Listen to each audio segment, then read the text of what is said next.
सुन सुन आवत हाँसी। आत्म ज्ञान बिना नर भटके, कोई मथुरा काशी। आत्म ज्ञान बिना नर भटके, कोई मथुरा काशी। जैसे मृगानाभि कस्तूरी, बन बन फिरत उदासी। जैसे मृगानाभि कस्तूरी, बन बन फिरत उदासी। पानी में मीन पियासी, मोही सुन सुन आवत हाँसी। जल विच कमल, कमल विच कलियां, तापर भंवर निवासी। जल विच कमल, कमल विच कलियां, तापर भंवर निवासी। सो मन बस त्रैलोक भयो है, यति सती सन्यासी। सो मन बस त्रैलोक भयो है, यति सती सन्यासी। पानी में मीन प्यासी, मोही सुन सुन आवत हाँसी।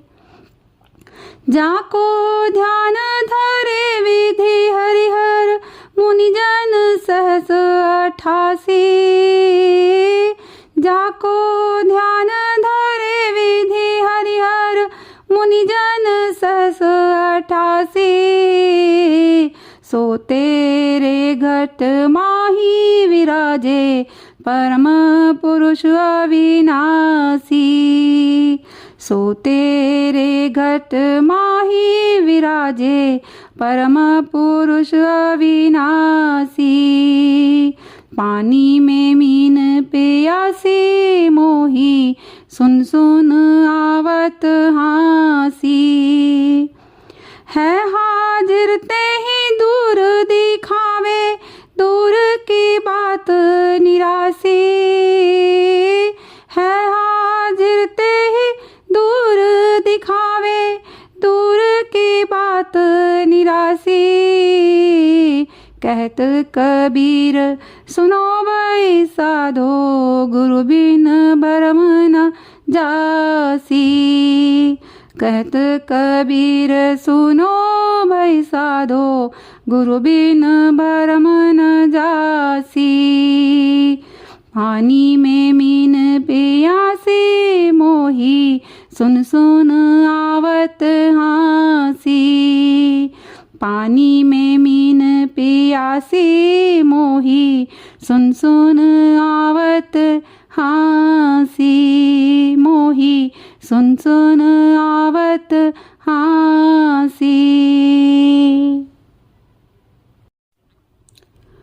कबीरदास जी इन पंक्तियों के द्वारा कहना चाहते हैं, उन्होंने हमें समझाने का प्रयास किया है कि सरोवर, नदी या समुद्र में पानी के बीच रहकर भी मछली प्यासी है, वो प्यासी ही तड़पती रहती है। तो ये सुनकर उनको देखकर हंसी भी आ रही है। वो समझाने का प्रयास कर रहे हैं कि जो ये पूरा जगत है, संसार है, ये समुद्र के समान है। इसमें जो जल है वो ब्रह्म यानी परमात्मा का प्रतीक है, और जो मछली है वो जीवात्मा यानी मनुष्य का प्रतीक है। परमात्मा के बीच रहकर भी लोग उनसे अनजान हैं, हम उनसे अनजान रहते हैं, और अज्ञानतावश परमात्मा को हम इधर उधर ढूंढते रहते हैं। जीव ब्रह्म का ही अंश है, यानी हम परमात्मा का ही अंश होते हैं, लेकिन हमें इसका ज्ञान नहीं होता। माया हमारे ऊपर हावी रहती है और हम ब्रह्म स्वरूप को भूले बैठे रहते हैं। माया हमारे ऊपर हावी रहती है तो हमें कुछ याद ही नहीं रहता कि भाई हम कौन हैं।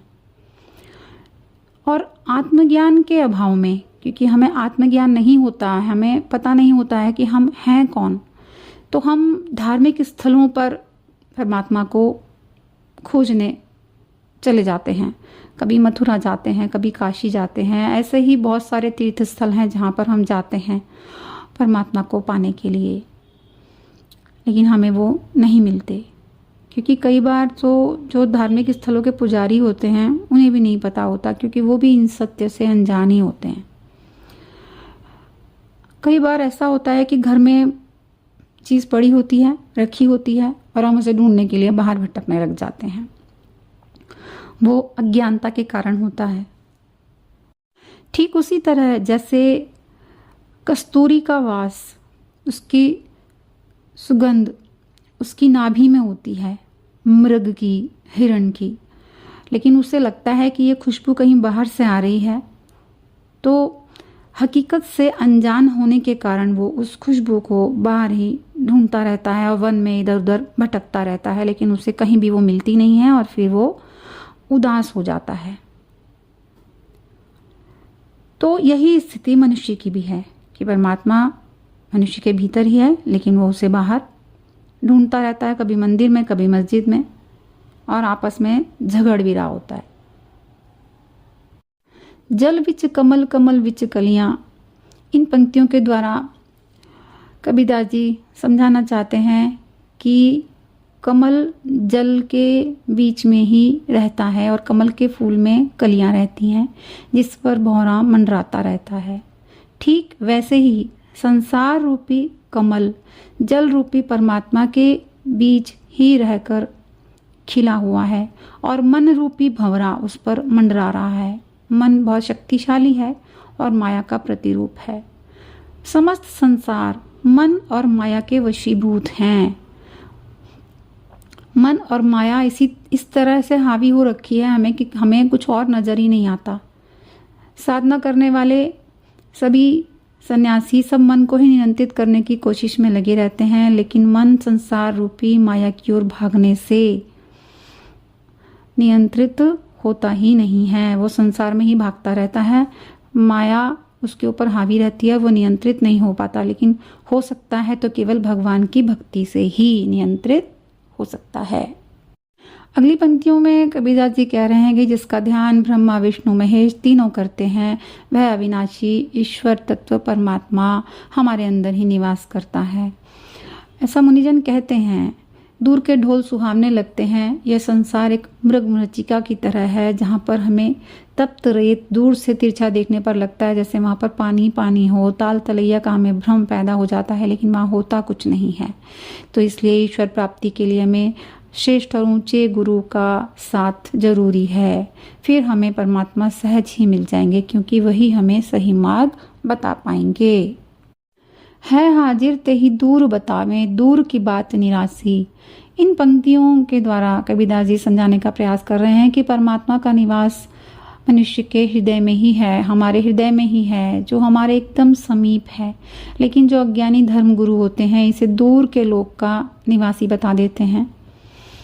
और जब हम ये उनसे जान लेते हैं कि ये जो परमात्मा है किसी बहुत दूसरे लोक में रहता है, तो हम निराश हो जाते हैं कि वहाँ तक तो हम जा ही नहीं सकते, तो उसकी खोज को ही हम बंद कर देते हैं। लेकिन सत्य तो यह है कि जन्म जन्मांतर से जिस परमात्मा की हम तलाश कर रहे हैं वो हमारी देह के भीतर ही है। परमात्मा हमारी देह के भीतर ही है। यह विश्वास करके और ऊंचे श्रेष्ठ संतों की संगति करके सहजता से उसका अनुभव किया जा सकता है।